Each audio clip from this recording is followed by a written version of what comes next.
Hey, so I want to share a number with you. The number is 96.6. And I want to share a second number with you, and that number is 76.6.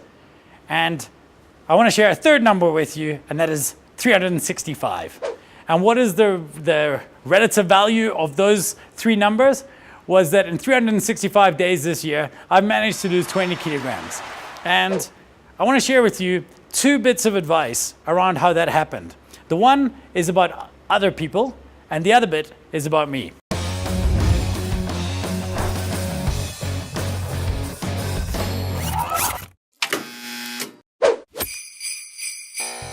I want to start and tell you something that I realized this year.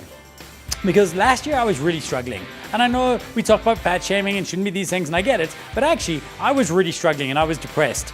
There was an event I did, the Suits and Sneakers event that's been on Goldcast, and people will have seen it, apparently. And it's amazing to me that the one, like as of today, it's had like 13 million views. And it's like a karmic bitch slap that literally the most depressed I've ever been about my weight was the day that I happened to go on stage. And that's the day of 15 years of speaking that the world says, hey, let's make this one go viral. Right? Literally the morning I was trying on shirts and couldn't find a shirt that fit me in my cupboard, and I had to drive to Nickel Way and buy an extra large shirt so I could fit it on the stage that day. I was so depressed. But again, I just didn't have the motivation to lose it. And even though I'd known I was going to be on that stage that day, I didn't have the motivation to lose it.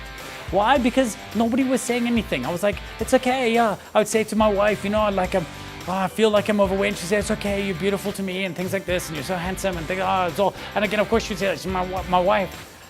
But it turns out that I actually needed a bit of a different kind of slap. And I was speaking at two other events.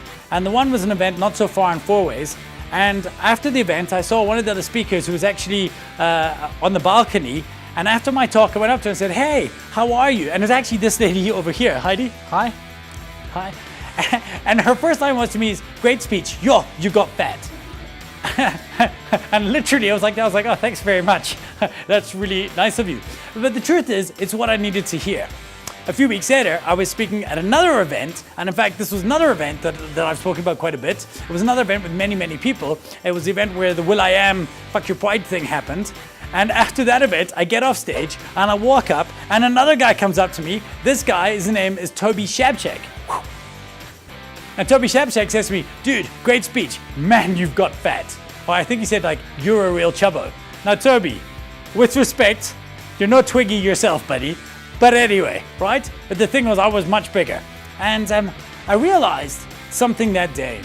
And one thing, because it kickstarted something that made me get to the end of the year and think, you know what, I'd kind of just accepted it. And I thought, well, I don't want to. I'm not saying this is your goal, but it was certainly mine, right? I felt unhealthy. And I thought, you know what, I'm going to change it next year.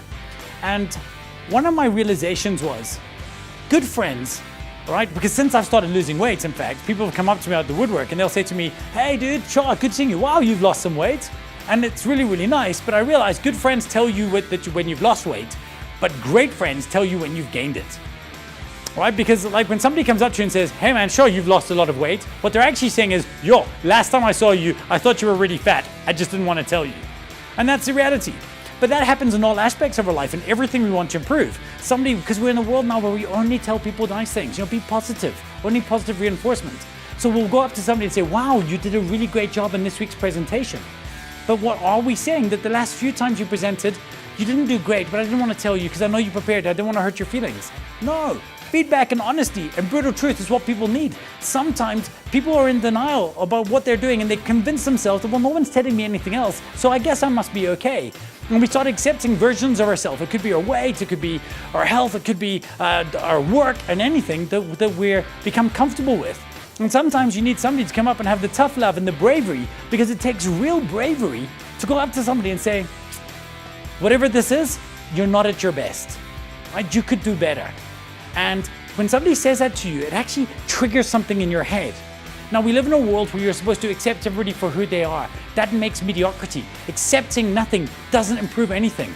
You're not doing anybody a favor by protecting their feelings.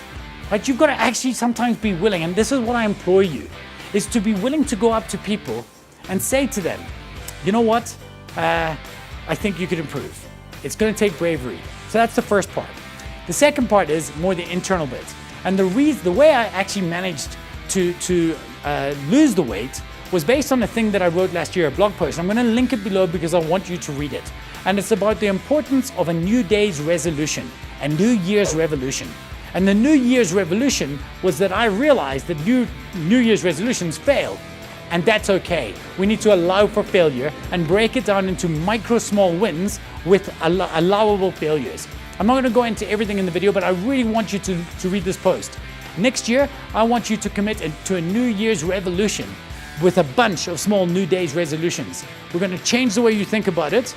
So you're going to change somebody else's life with the first part of this story, and you're going to change your own with the second bit. Stay curious. Peace. Oh, hey, didn't see you there. I'm Keegan from Missing Link. Thanks for watching Get Rich Quick. If you dig it, hit like and subscribe, and have a happy holiday. Peace.